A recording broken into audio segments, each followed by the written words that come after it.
Hey guys, this is going to be a bit of a noisy one. We are currently in the process of packing and moving, but yeah, this is it. I finished it. So I'm not going to re-show you guys the Bowser fight, just because it takes way too long for me to get through. So yeah, there's that. But I will show you the end of the last purple coin challenges. So let's do it. Let's take on the purple coins.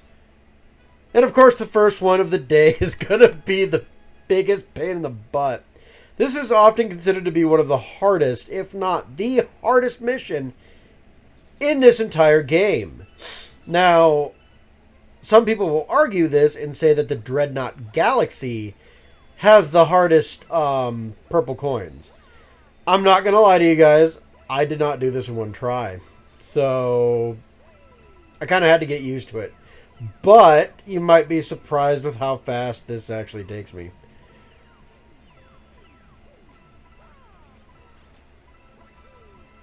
The sad part is I've already realized that I kind of messed up on my run here.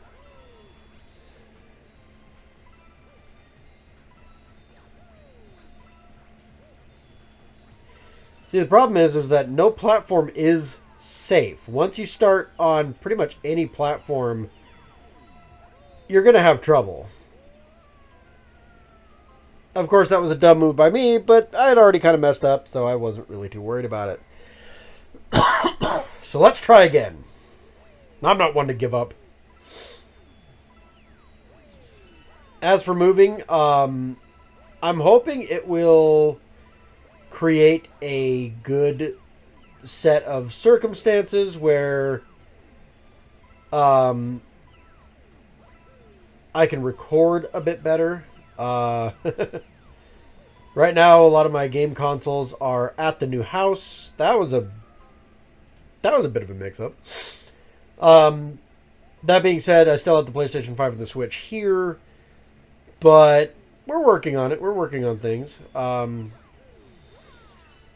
Now, I don't know exactly when we're going to be fully moved in, but we're working on trying to get the beds in there right now.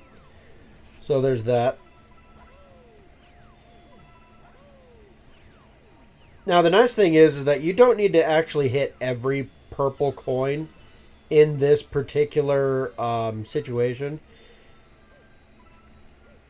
Better grab that one up.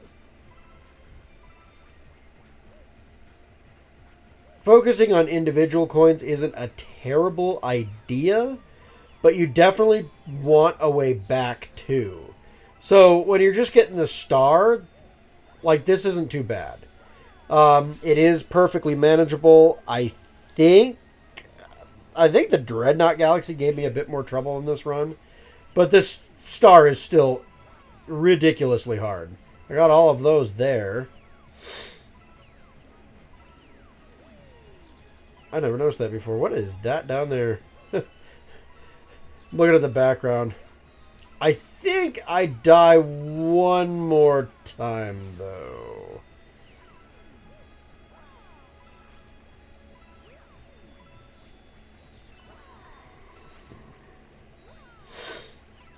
The biggest issue is you mess up a jump and you're pretty much all toast.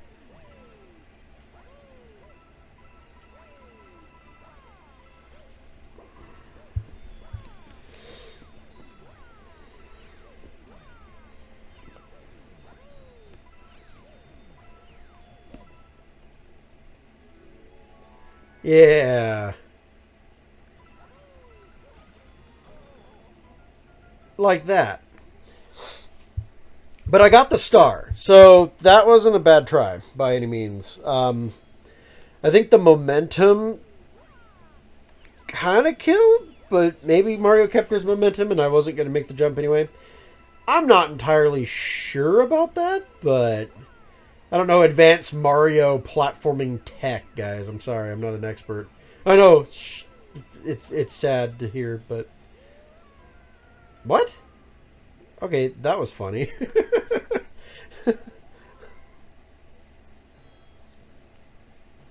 I had like the perfect long jump and just didn't have enough distance. That's funny. I forgot about that one. I might have burned... I think actually I burned more lives on this now that I'm thinking about it. I recorded this several days ago, so forgive me if I'm like not completely up to par with what I did and didn't do. I might have lost more lives here, but then the Dreadnought was more frustrating. Because that's kind of a situation too. The Dreadnought Galaxy is a lot more frustrating in my opinion than this is. This might be more challenging, but I don't like the Dreadnought Galaxy. And the reason being is because you mess up once, not only do you fail miserably, but here's the thing. The Dreadnought Galaxy is kind of a slow burn. Like, you are dependent on the momentum of your platform, blah, blah, blah. I'll get into it a bit more when the time comes, but... yeah, the Dreadnought Galaxy is kind of a pain in the butt, too, so...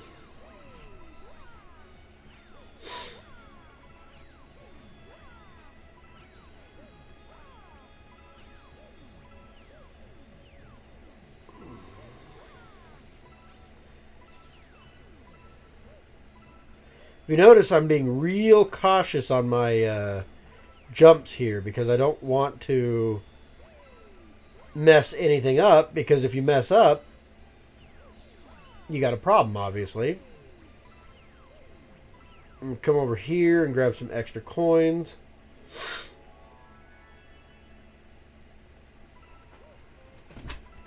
Now, the nice thing is that I'm getting way more than 100 coins, if you couldn't tell. So, yeah, there's plenty of coins here for you to be able to do this.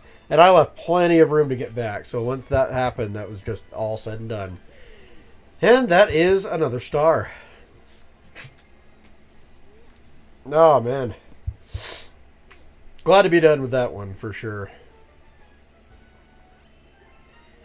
Let's see here. Galaxy complete. Here's my star bits. Of course, I'm going to save the game because I'm not a psychopath. And next but not least, another purple coin comet in this area. Ooh.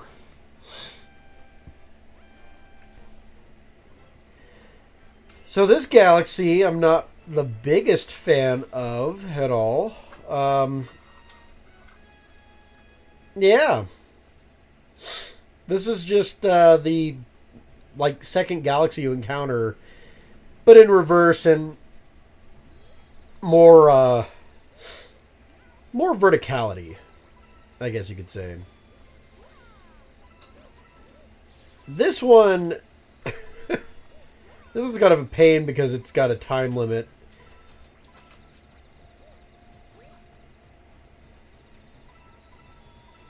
And I didn't really like my first attempt here, and I'll show you guys why.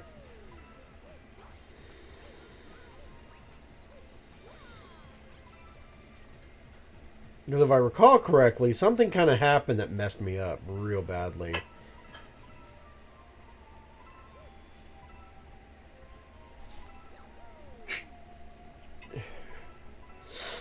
I wouldn't say the time limit here is super picky, though, but it's picky enough. You mess up too many times and you're all out. Although if you fell off all of this stuff, you'd be done anyway. So, I mean, depending on your mistake, I guess.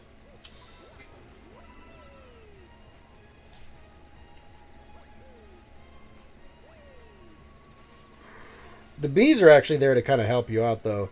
They're telling you how many coins you should have roughly at this point in the level.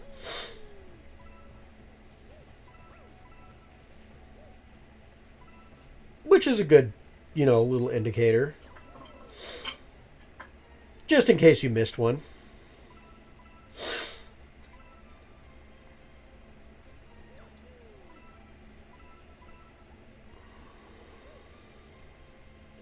Yeah, you should have 70 coins, which I totally do.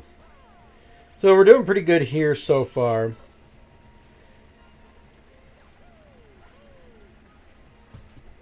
We're not to the point yet where I'm having problems.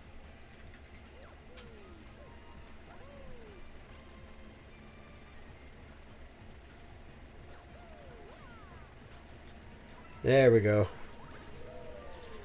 Alright, 74 coins. Excuse my nose here. Honestly, we've been cleaning as well as doing things. And dust is just not my friend. Not that I don't always have allergies, but that's what messed me up.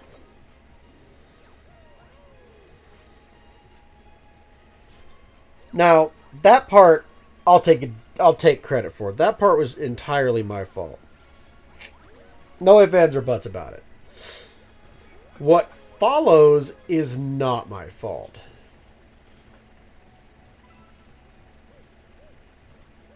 I'm stuck. Now, if I had not gotten stuck there, I might have had just enough time to edge this whole thing out. Because I get close. I really do get close. 90 purple coins? Yes, I do, but...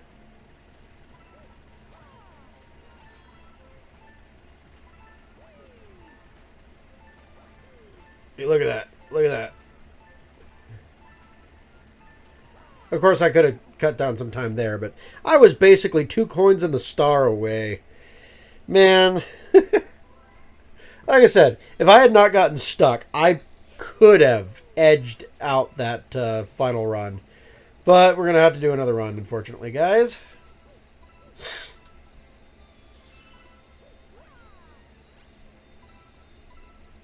I don't mind this, though.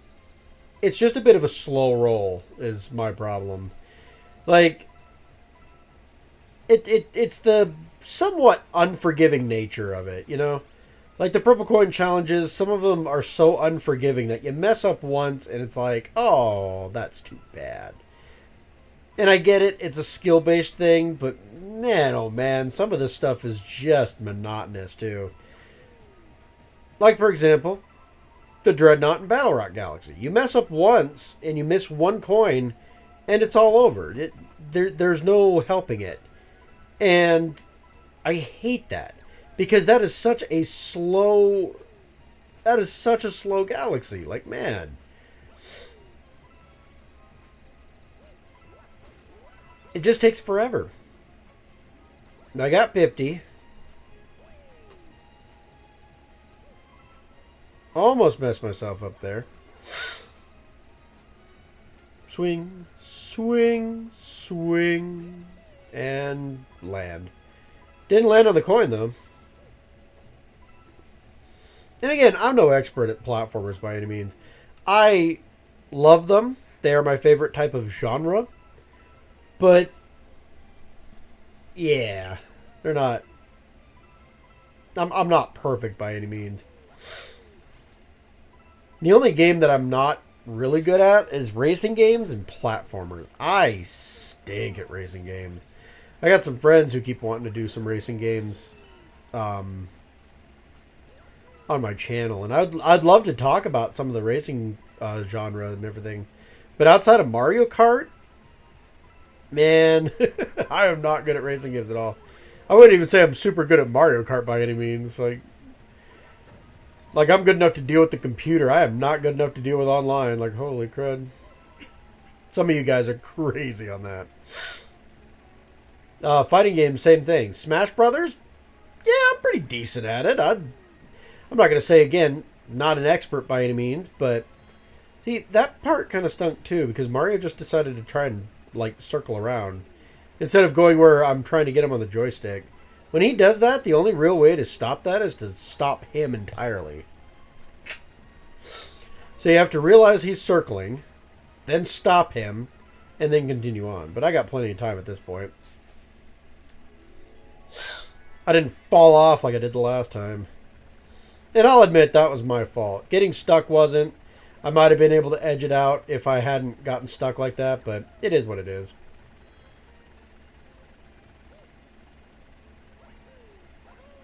I was trying to long jump off of that barrier, by the way. But then I realized it was probably just going to be quicker to go the other way.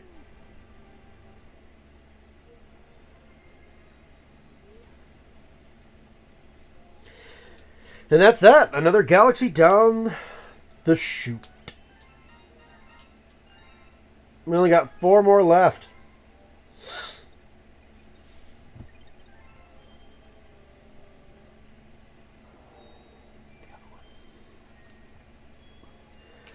So we completed all but the Sea Slide Galaxy at this point in time.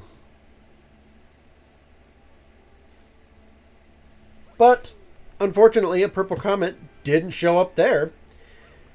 So we're going to head up to the top level, the creme de la creme, the secret levels of the game, more or less.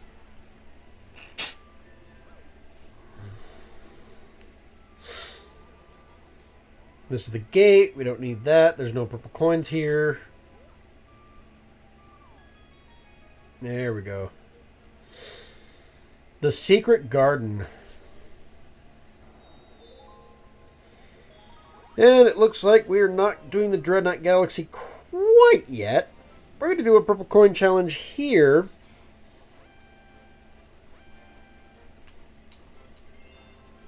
In the Deep Dark Galaxy. That's what it's called. Okay. This one's actually pretty relaxed, guys, because there's no time limit. There's some hard to get coins, but there's no time limit, so we're all good.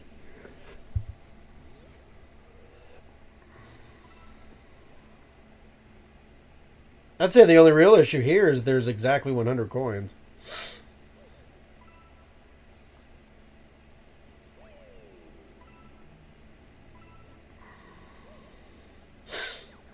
You know, the more I think about this, the more I realize this is a lot like collecting notes from Banjo-Kazooie. You guys ever get that feeling? Like, it kind of lost its originality. Like, I don't know. The challenges are fine and everything. I'm not, digging on them. I do think more concise challenges is probably a better situation. I mean, Sunshine was awful with the way they handled their coins. But when you have exactly 100 coins, it's just like the notes from the original Banjo-Kazooie game. And it kind of loses some of its flavor, You're not exploring the level, mastering it, or anything like that.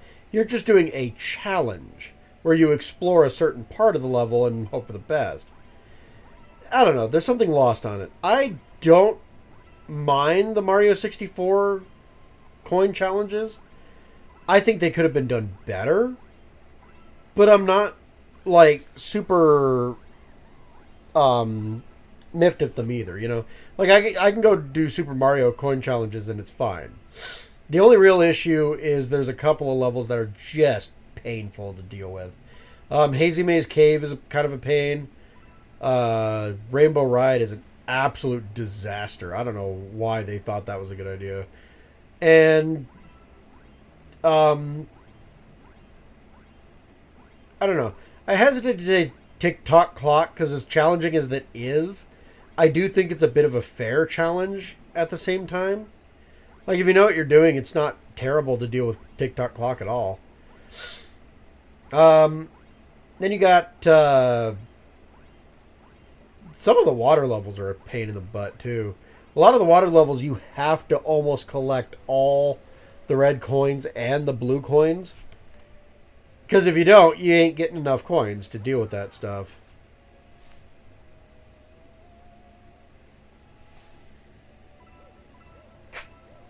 Again, not bad. Just could have been better.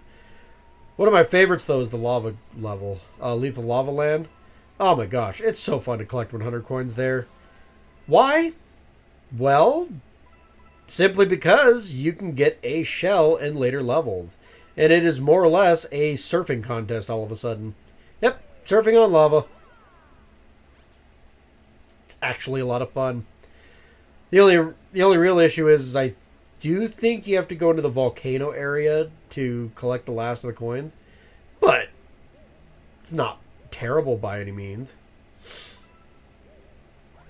Coins are still like notes, I suppose, but even in those games. But I don't know. At the end of the day, I like the coin challenges more from N64. Maybe I'm a psycho for saying that, but it is what it is.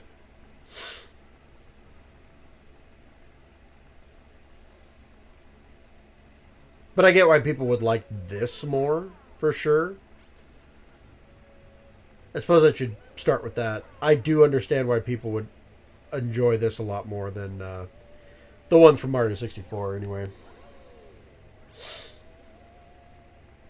And I get why they had to do it. There's less exploration in these games, and that's kind of an interesting situation. These levels are a lot more linear. There's some areas you can openly explore and so on and so forth, but I don't know. Overall, it is what it is. I still think Galaxy is a better platformer, 3D platformer, than something like Super Mario 64. But I really did miss the sense of exploration, too. Like, Galaxy's great. It's a phenomenal 3D platformer. The levels being more linear and concise does kind of add a little bit of, a little bit of originality to the mix. But Galaxy 1 doesn't master the levels, per se. I'll always say Galaxy 1 was, for the longest time, my favorite 3D platformer when it comes to Mario.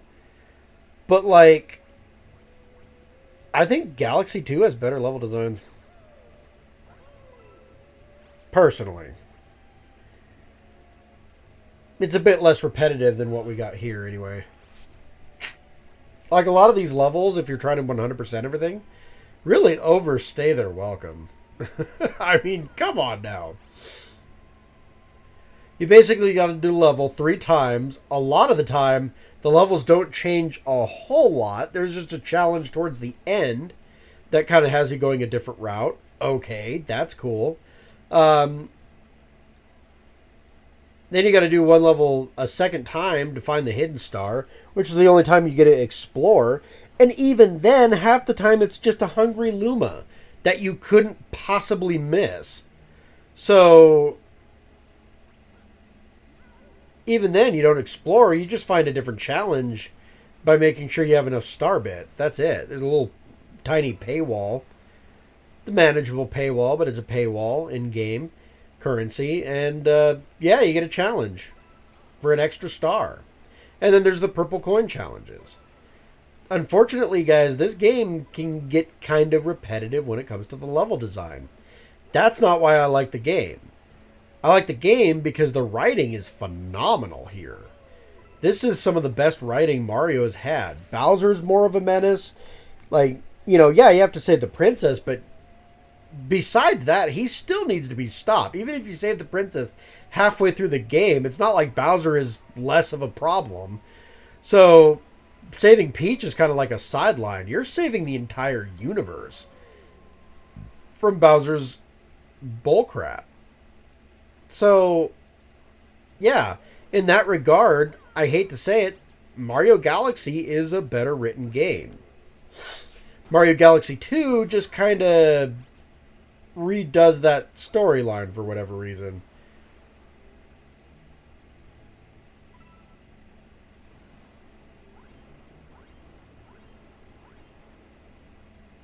But Galaxy 2 has the better levels. Gameplay, it's pretty neck and neck. Spring Mario kind of stinks. But outside of that, the power-ups in this game are not bad. Like, I still enjoy using them. I know some people prefer Mario's power-ups to be blah, blah, blah, extension of Mario's abilities, blah, blah, blah. I don't know. I've never really bought into that whole thing. Because a fireball shooting Mario is not an extension of something he could already do.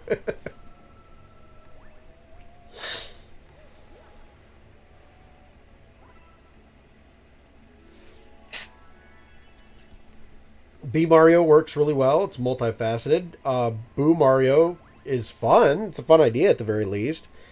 It's kind of like Cappy's abilities before Cappy was a thing, realistically. Being a boo is fun, I'm sorry.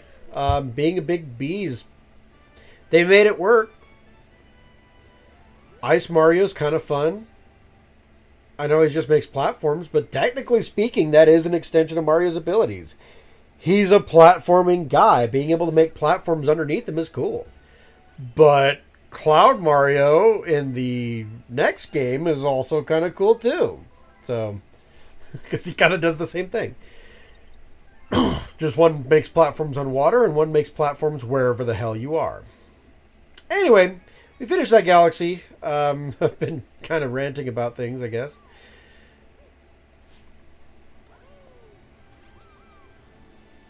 It is time to finish this. Yep, it is time to finish the engine room entirely. The Sea Slide Galaxy has its purple coin comet. It's time to go and crush it. And this is going to be another relaxing one, so expect more rants. Purple coins by the seaside. Alright. This one ain't too bad if you take your time. This purple coin challenge is kind of fun, though, because it does add new elements to the area. Basically, the clouds that you have to be Mario on. But again, be Mario is kind of fun to use. And I don't have to use Spring Mario. That's nice.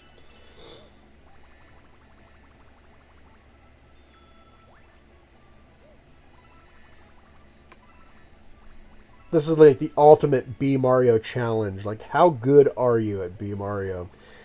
Well, you're going to find out.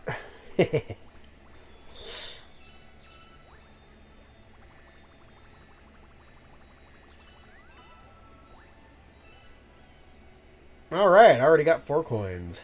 Perfect. But yeah, like I was saying, Be Mario isn't a bad power-up. But I will say there were some really cool power-ups in Mario Galaxy 2.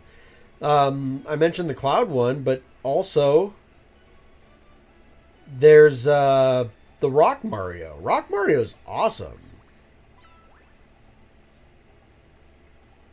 And he just charges up and turns into one of them stupid rolling boulders. It's basically the idea that, like, if Cappy could possess one of those rolling boulders from Galaxy, that's what Mario would be. And that's cool. I like it. I'm mentioning Cappy a lot.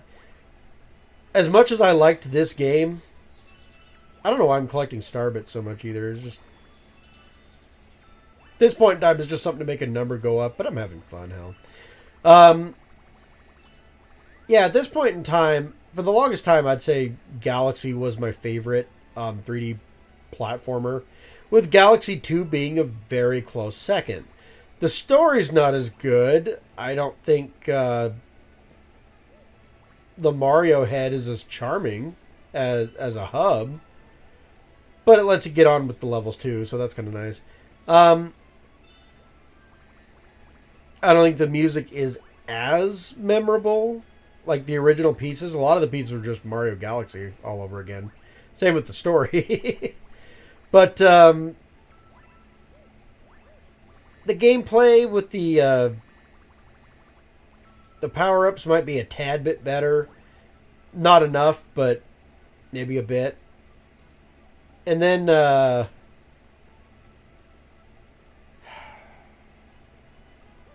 levels are better. Are the secrets better, though? No. Because in this game, you 100% it, you get Luigi.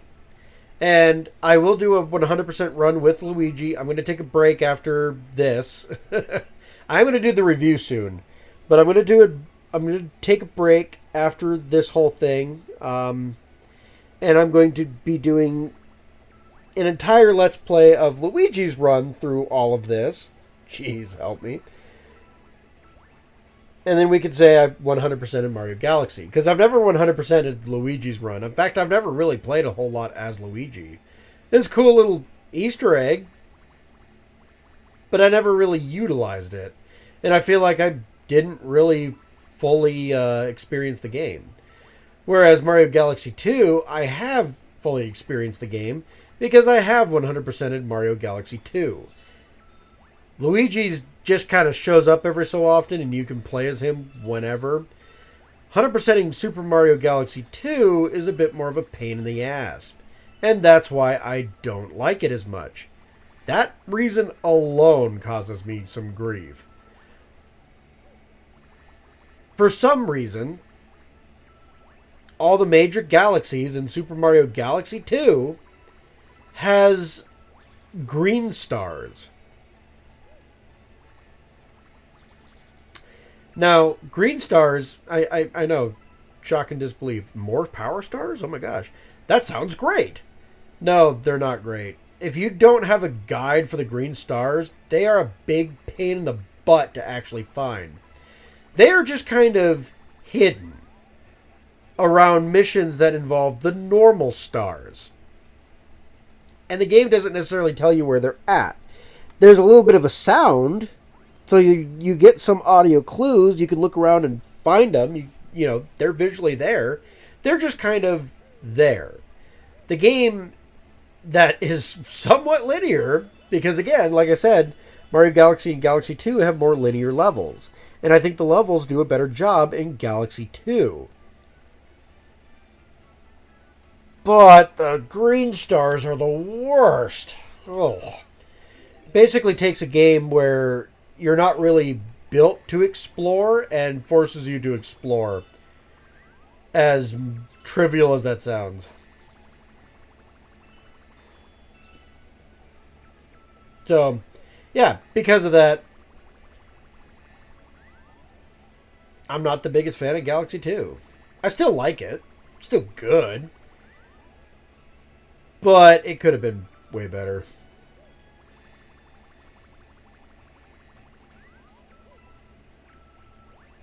Haha, I got on top of this tree. I could have just went over there and grabbed a cloud, I'm sure. Oh well. I don't think I was supposed to get on top of the tree like this. I think I was supposed to use the clouds. Oh well. I'm kind of dumb some days. Stubborn.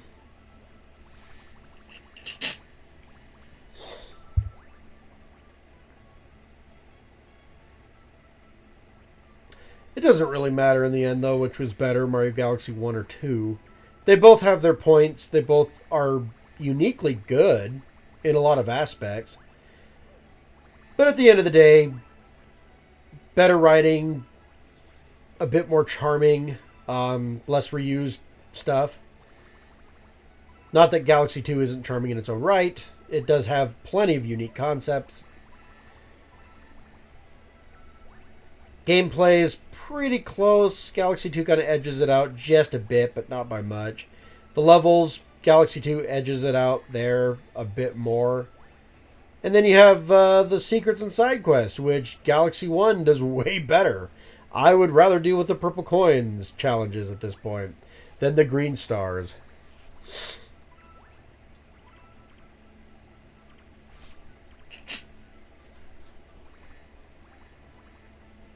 And then Odyssey came along and kind of trumped them all.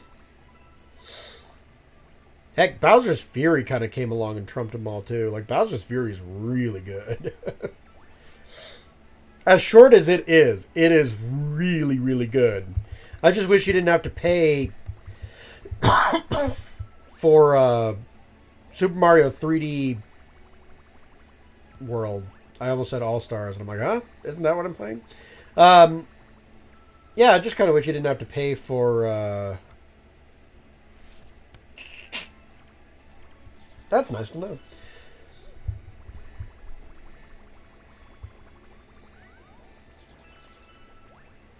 That being said, Bowser's Fury is definitely worth the playthrough. And Super Mario 3D World is good in and of itself, too. I wouldn't say it's like the greatest Mario game ever. 3D platformers, it's still kind of low. But it's pretty good. You know, the two combined are definitely worth the price of admission. So, Bowser's Fury and 3D World. Definitely worth it.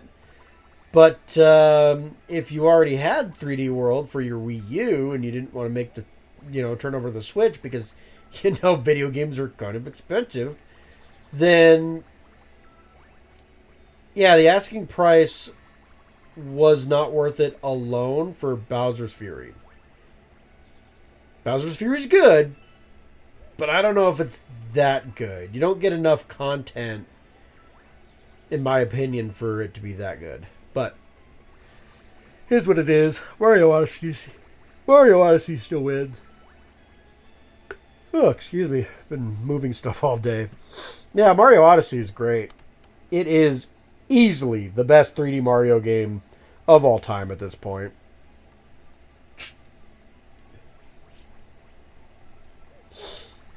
Just kind of looking around for purple coins here while I'm talking.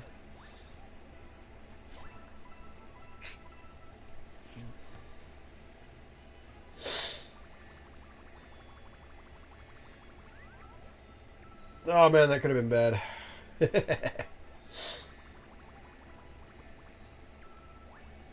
The new Donkey Kong game looks like it's going to be basically a Donkey Kong version of Mario Odyssey,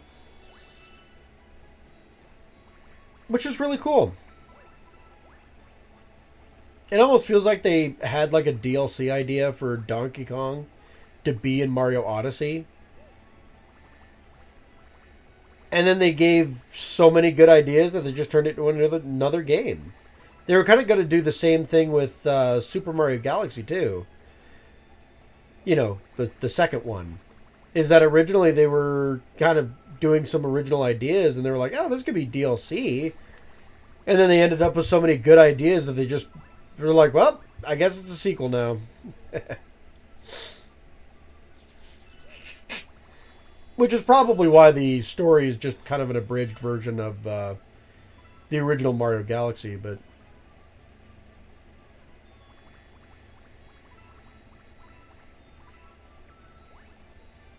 it's a shame too, because the writing in this game is really good. And Bowser's still like the same exact threat in Galaxy 2, but there's something that Galaxy 1 has that Galaxy 2 does not have, and that's basically Rosalina. She's there. She's a character in the game, but her depth, her backstory, her everything is just not there anymore. And I think that's the biggest problem that Galaxy has, or Galaxy 2 has.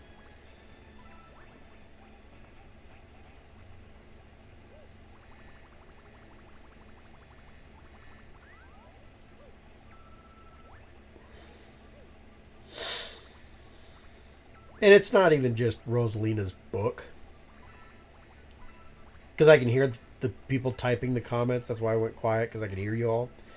It's not Rosalina's book that is the grand finale or anything like that.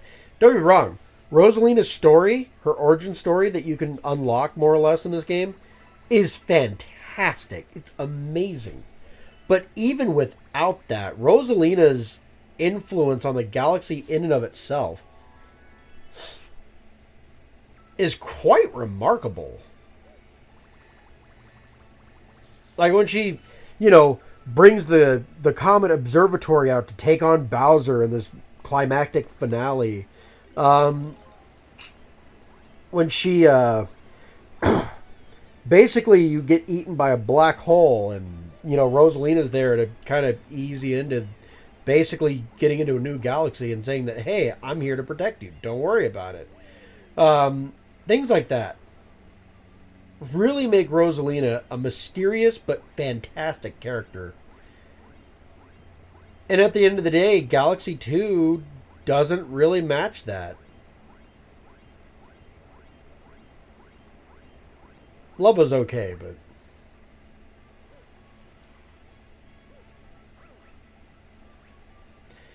I'll get into it more when I inevitably play Super Mario Galaxy for you guys, or Galaxy 2, but it's a long ways off for sure.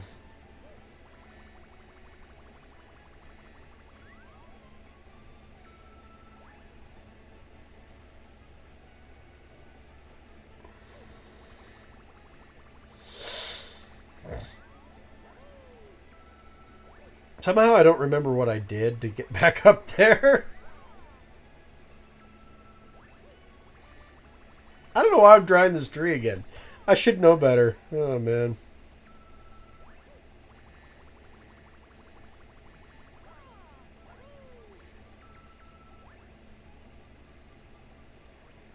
Here we go. I finally gave up. I was like, I got up there once.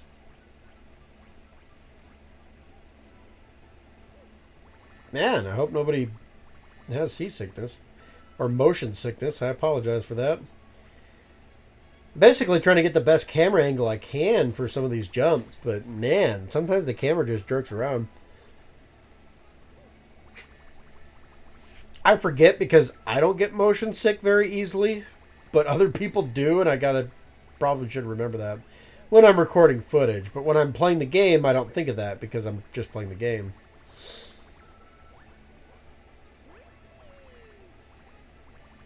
Yeah, let me just miss it entirely. And there we go. The engine room is now complete. Sea Slide Galaxy is now done. I only have one hub room to go.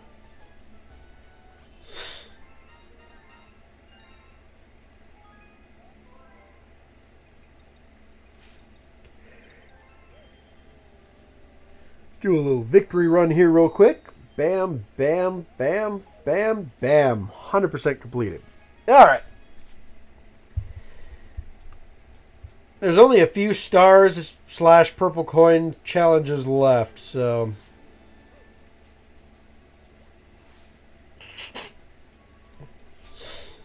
Let's make our way back to the room at hand.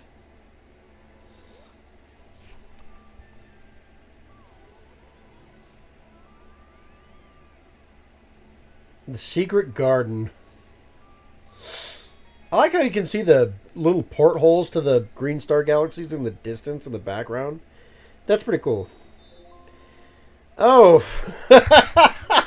Oh, jeez. Yeah, this one. Oh, well. Way to go right for the throat, game. Thank you. Alright, battle stations, purple coins, the Dreadnought Galaxy. Oh, this is so slow. And yeah, I do mess up a couple of times here, so I apologize.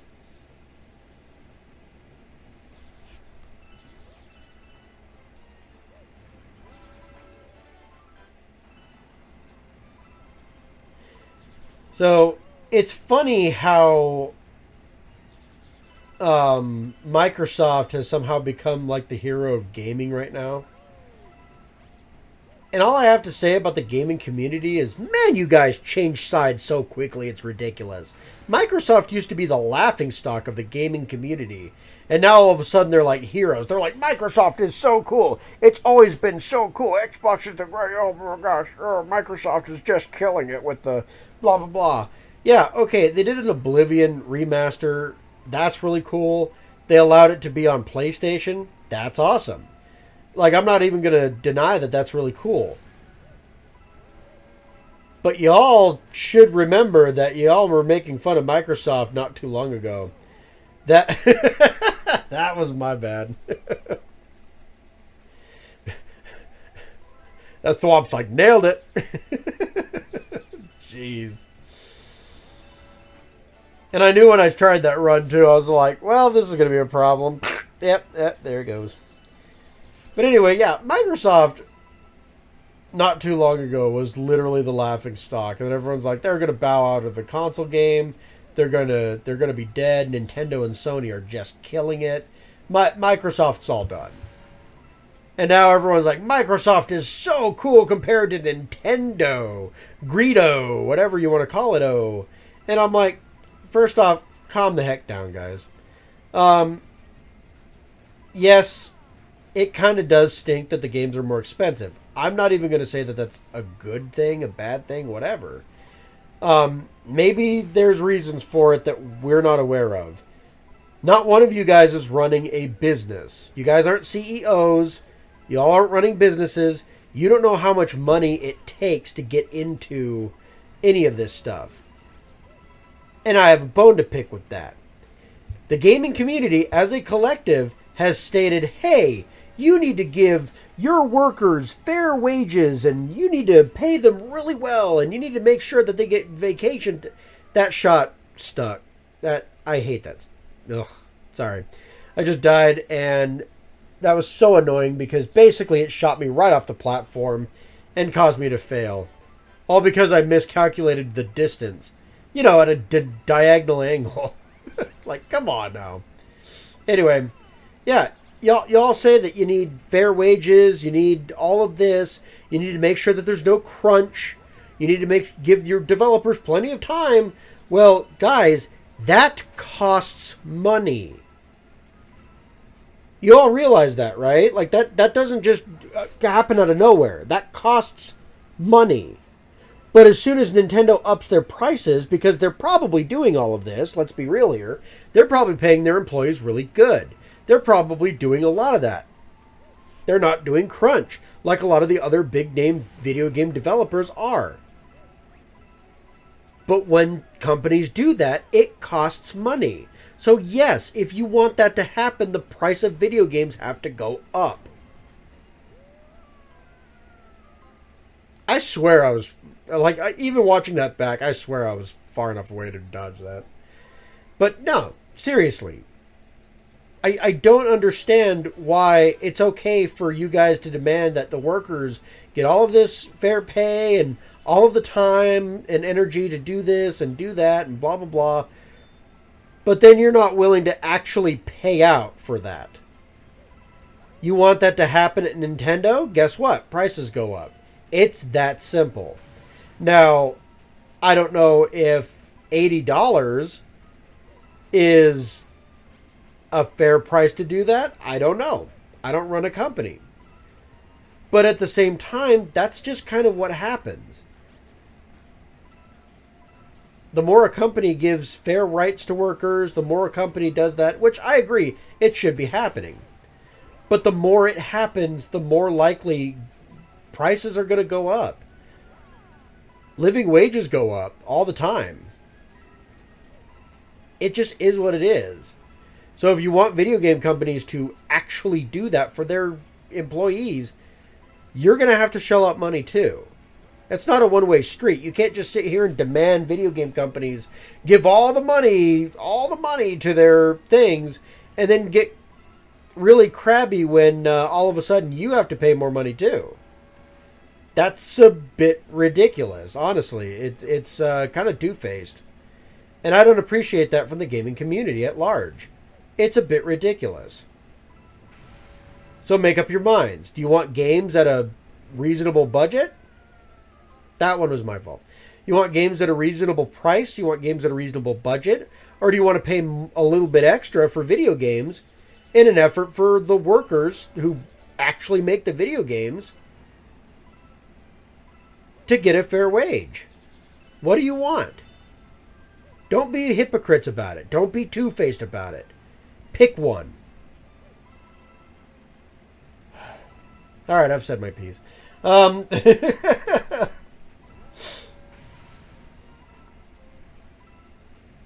still going to buy a Switch 2. I'm still going to buy the games. It's going to take me longer to get to some of the newer games. But I'm still going to get them.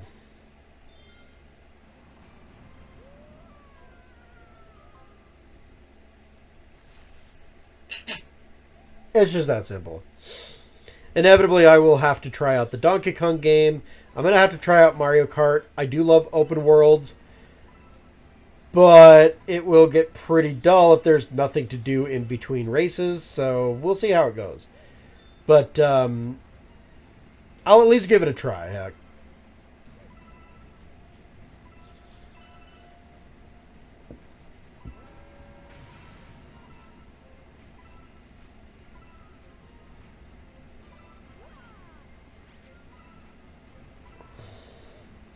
You know, when I said the Luigi Purple Coin Challenge killed me more, I don't think I remembered how many times I actually died to this. I think I just blanked out the memories because this level just freaking annoyed me. I might consider this the toughest one. Just out of sheer presence alone.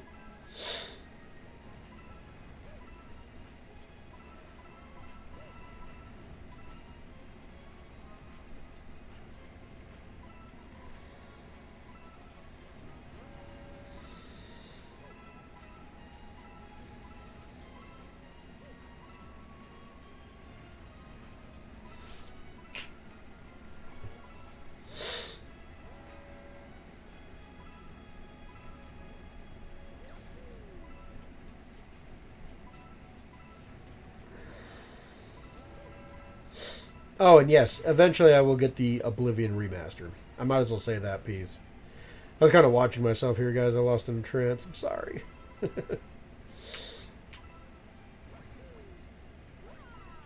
And this is where I messed up. See how I missed that one purple coin? I'm done. It's over and done with. All because Mario didn't grab the coins that he was nearby like I thought he would. Why? Because perspective is a beast.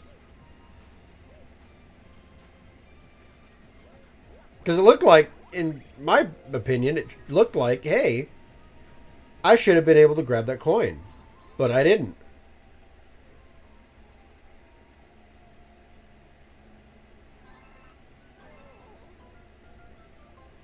Also, thanks Nintendo, because, you know, this challenge wasn't a pain in the ass enough. Let's just call me a disgrace for missing one coin. Thanks, guys. You know what? Never mind. Nintendo sucks. Anyway.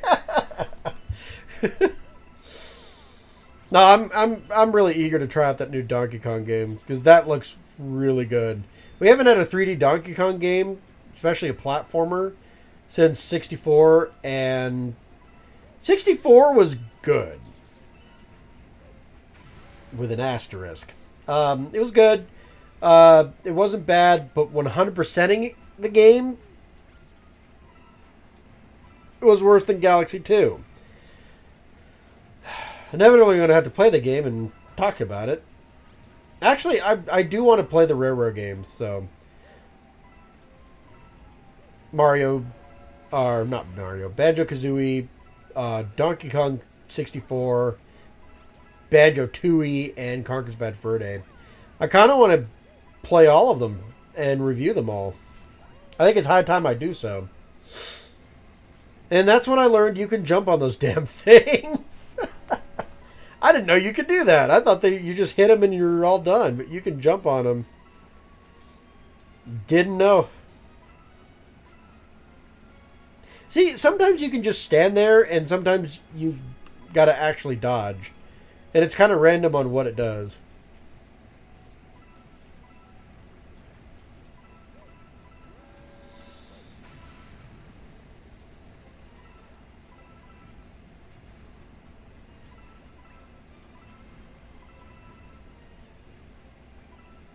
Whew, that was a good catch. See, it's that one ballistic missile that's a pain in the butt to deal with. And there we go. Oh, finally beat it. One of, if not the hardest challenge. Well, I still got to get to the star, but it's pretty much a shoo-in at this point.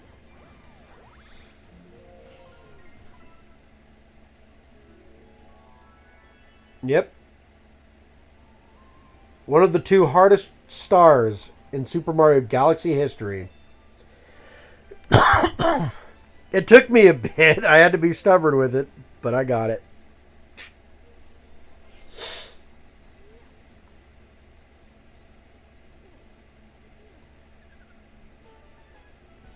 But I still have one star to go, don't I?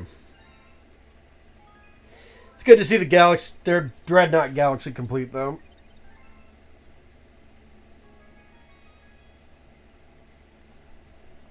So to celebrate that,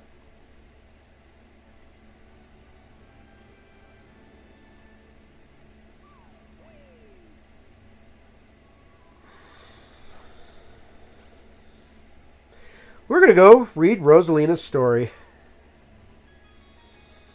This takes a while, guys. I apologize.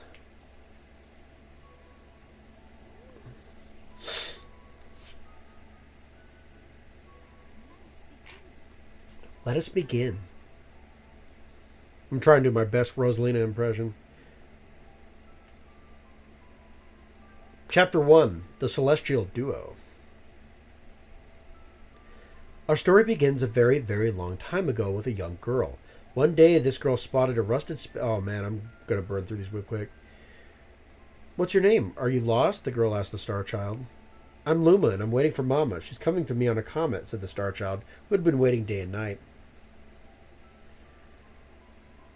Don't worry, I'll wait with you, the little girl promised Luma. At nightfall, the little girl borrowed her father's telescope and peered at the sky. He looked and looked, but saw nothing. Hours turned into days, then years, but still the sky revealed nothing. Finally, the little girl sighed and said to Luma, "If we stay here looking much longer, I'll be an old lady soon." But then she had an idea. "Why don't we go out there and find your mother ourselves?" The girl and Luma fixed up the rusty spaceship, and then the two set sail into the starry sky. And this is how the search for the celestial mother began.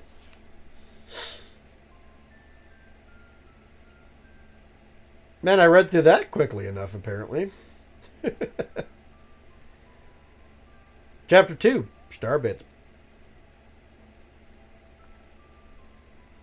Days passed with no sight of the comet or even a single planet. Instead, asteroids extended far as the eye could see.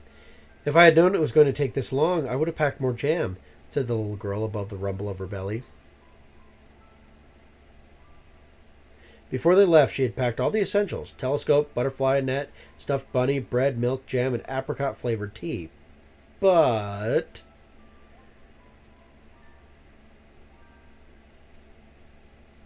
I forgot to bring water. At this, the Luma burst into gales of laughter, and the girl began to pout. "As long as I have starbits, I'll be fine," said Luma. "Want some?" The little girl couldn't stay mad at him for very long. Luma continued to laugh, and the girl couldn't help but join in. "All right, maybe just a nibble." Leaning far out of the ship, the pair began to collect starbits with the girl's net. They almost fell out a few times, but they kept on collecting. The starbits tasted like honey. Chapter 3, The Comet. A beam of light pierced through the ship's window. Thinking it was morning sun, the girl peered through the window only to find a turquoise blue comet shimmering at her.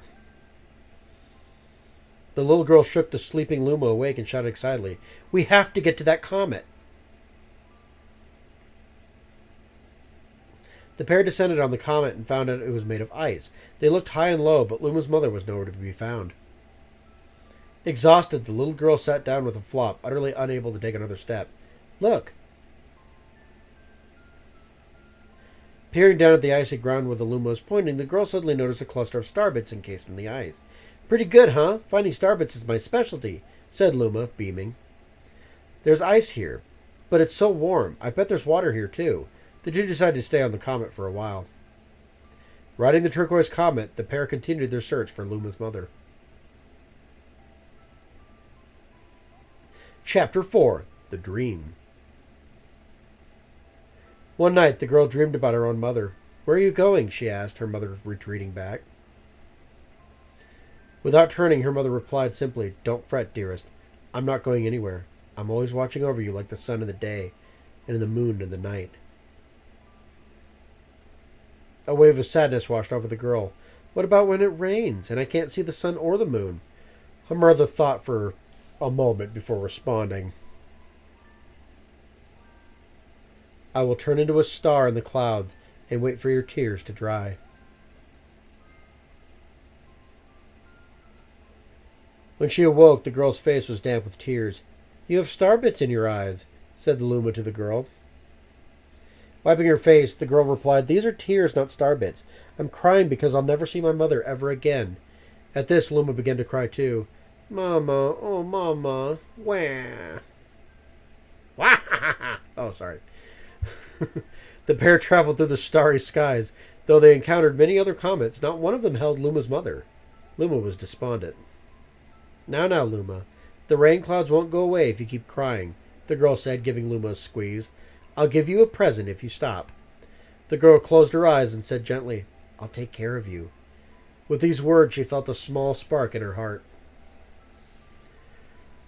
Chapter 5, Home.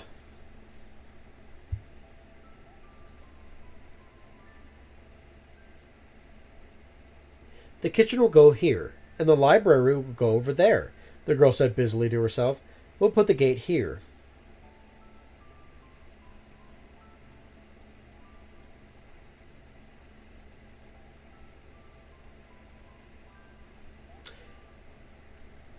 Ever since the girl took Luma under her care, she had been bustling around at a feverish pace. "It's a lot of work, but it's worth it to make a happy home." It turned out that star bits weren't the only thing buried in the ice. There were tools and furniture unlike anything that she had ever seen, and she used them to build a home. Looking at the completed house, Luma remarked, "Don't you think it's awfully big for just the two of us?" With a library, bedroom, kitchen, fountain, and gate, it was certainly spacious, but still something seemed to be missing. "If only my father, brother, and mother were here," the girl said wistfully. Indeed, the house was too large for its two small residents.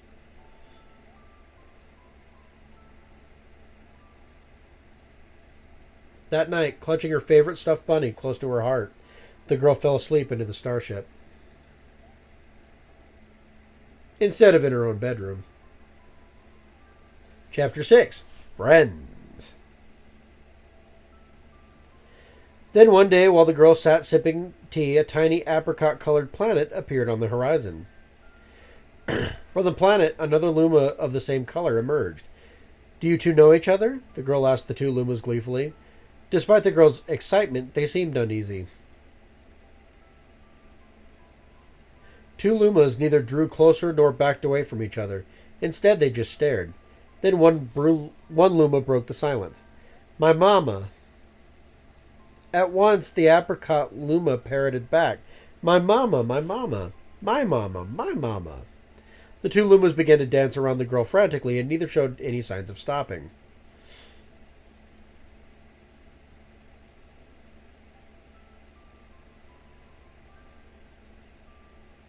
I don't know why some I hesitate. I think I was like dealing with an animal or something. Because there'll just be long pauses for no particular reason. The girl was so charmed by this adorable scene that she couldn't help but laugh. And that's when something very strange happened.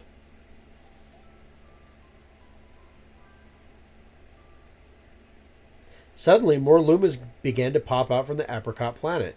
They were different colors, but they all shouted the same thing. "My mama, my mama." The sight of all the shouting Lumas only made the girl laugh harder. "What am I going to do with all these children?" The Lumas just stared blankly as she doubled over laughing. "I guess we'll have to name each and every one of you." Tomorrow, once she had finished naming them all, she would begin moving all the Lumas into the new house. It's big enough. Chapter 7. The Telescope.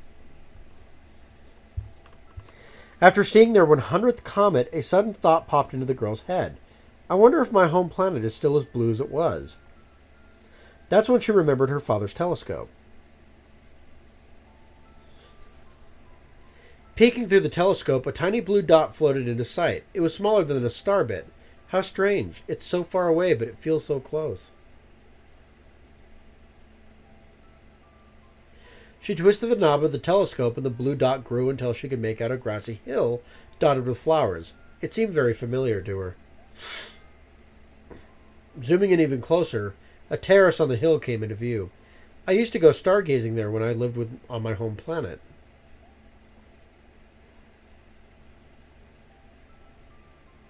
She remembered rubbing the sleep out of her eyes as she followed her father up that hill to look at the stars.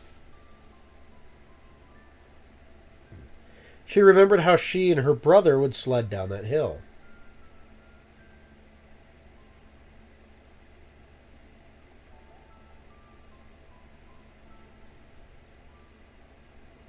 She remembered having picnics with her mother on that hill, bright and windy days. And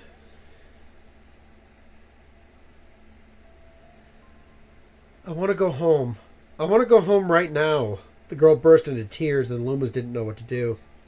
"I want to go home. I want to go back to my house by the hill. I want to see my mother." The girl was shouting now, her face wet with tears. "But I know she's not there.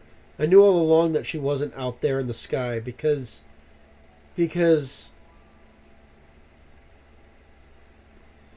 she's sleeping under the tree on the hill." The girl's cries echoed through the stars, and a hush fell over the area. Chapter 8, The Wish. Jeez, this is long. Do I get for doing this all at once? Though usually quite cheery, one day the girl became sad again. Luma drew close to her and tried to comfort her. "Mama, you still have me." And don't be sad about your mama because she's a part of you. That means she's always close by. It's like me. I love starbits because they remind me of my mama. No, no, the girl said, unable to stop the tears. A lonely look flickered across Luma's face, but it was soon replaced by a wide grin. I have an idea. I will transform into a comet, and a soaring comet that can carry you all on this journey.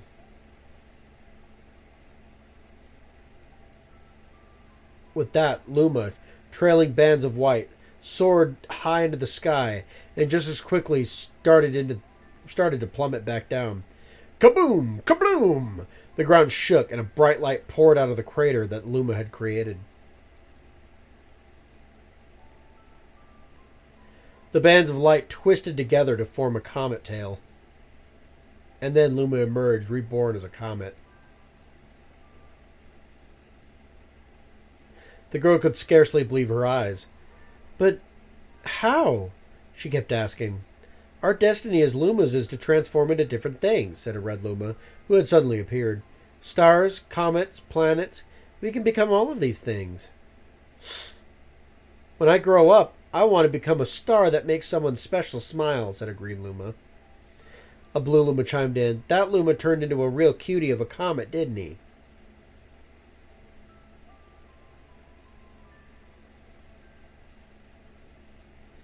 All of the Lumas together said, No more crying, Mama.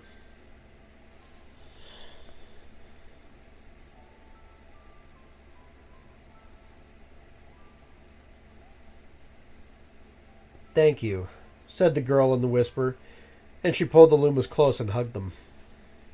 From that day on, starbits no longer fell from the girl's eyes. The comet set forth for the girl's home planet, its long tail blazing proudly behind it. Final chapter. Family. With its many Lumas and telescopes, the comet was quite a sight to behold. The girl and the Lumas were proud to call this place home. At a welcoming party for a new Luma, the girl gathered everyone in the kitchen and said in a louder voice than usual, All right, everyone, let's make a cake sprinkled with star bits. Then it will be a star cake. The Lumas excitedly began to gather the ingredients. Sorry, my mouth's getting dry. As she watched the Lumas scurry about, the girl smiled and thought to herself, This is my family now, and I will stay with them until they're ready to leave the nest. And when they do leave, I'll see them off with a smile. Because that's what makes a mother happiest. That night, when the girl lay down to sleep, a soft light enveloped her and reminded her of the blue planet she once called home. But it would be nice to return home once every 100 years, to nap in my favorite sleeping nook.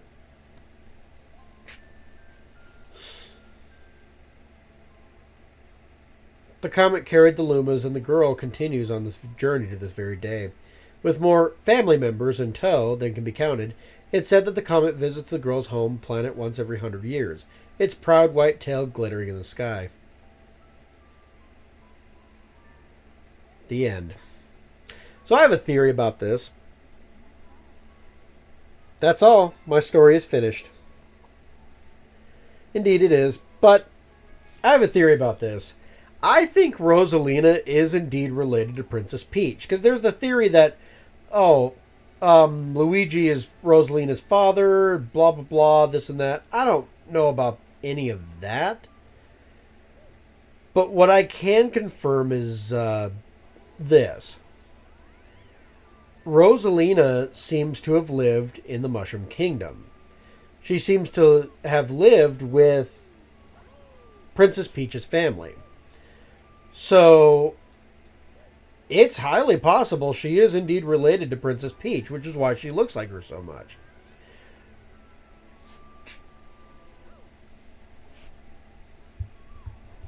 Now, the reason I don't think that she's Princess Peach's daughter from the future, blah, blah, blah, is because of one thing and one thing only.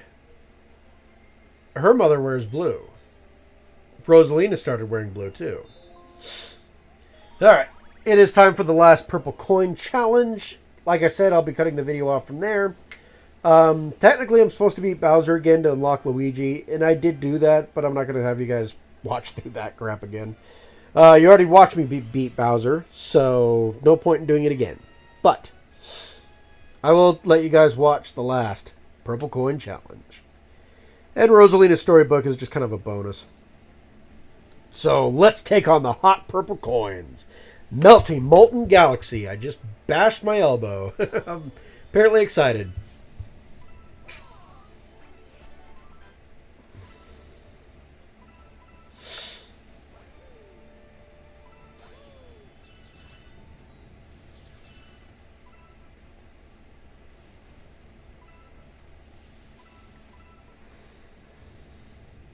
I think, like, this galaxy is definitely more challenging, but I think the hot and cold galaxy that they have is a bit better. And I say that mostly because I like how forgiving this one is too. But I say that mostly because of the hot and cold concept is just a more interesting concept than, hey, this is the lava level. Hooray! And it's not a bad lava level by any means. There's at least some fun to be had here. But, like, that's all this is a lava level, right? So you got some tricky platforming. Okay. You got some, powerful lava plumes here, which this game is using mostly to block me from purple coins.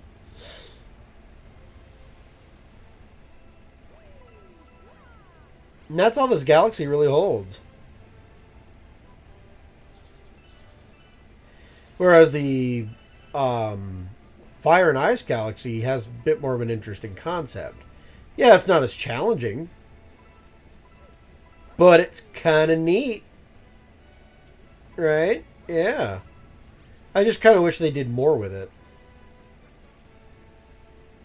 But it's more memorable and it's more interesting in my opinion, so it still kind of wins out.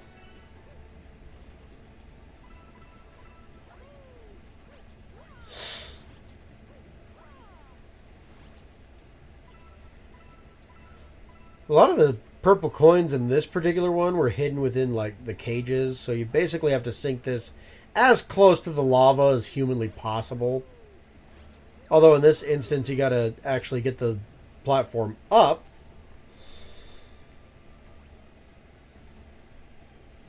And down. Just to get all the coins.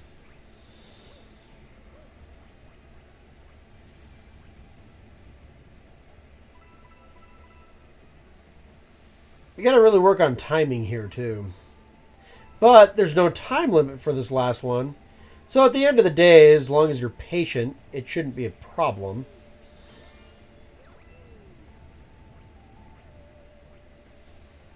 Hypothetically, anyway. I'm a pretty patient guy.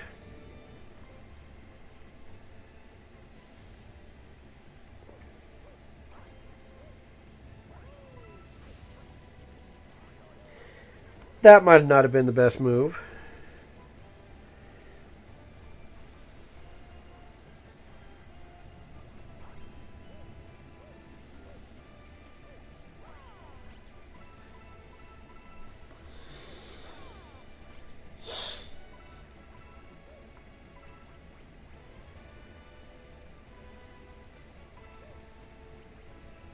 I like how there's just toy blocks here for no reason.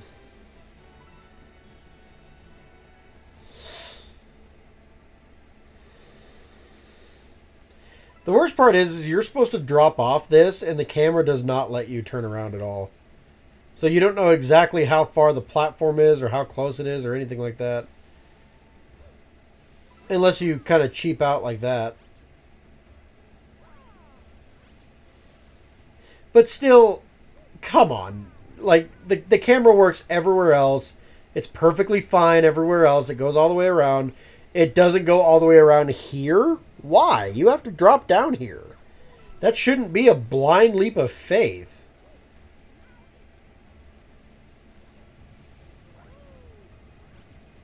That part's just kind of dumb. And honestly, it's a problem in the main level too.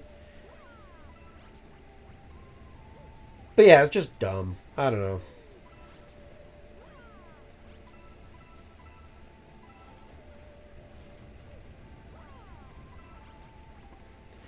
We're up to 85 already. Not bad.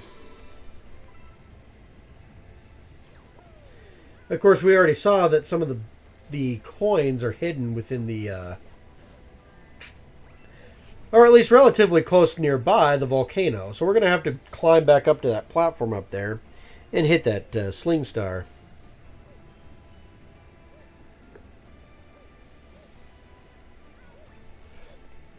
Which is pretty easy, all things considered.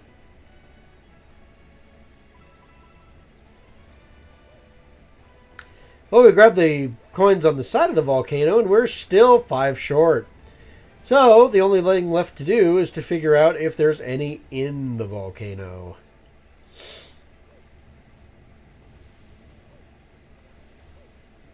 It's funny how this is the last purple coin challenge we're doing. And honestly, this is just like more of a victory run at this point. Because this was after the... there's the last 5 coins. This was literally after the Dreadnought Galaxy, which easily was the hardest one. So, yeah, this is just like a victory lap. I did this in one try.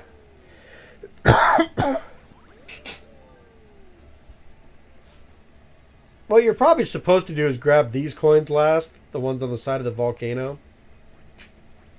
But that's fine. We grabbed them first. It's okay.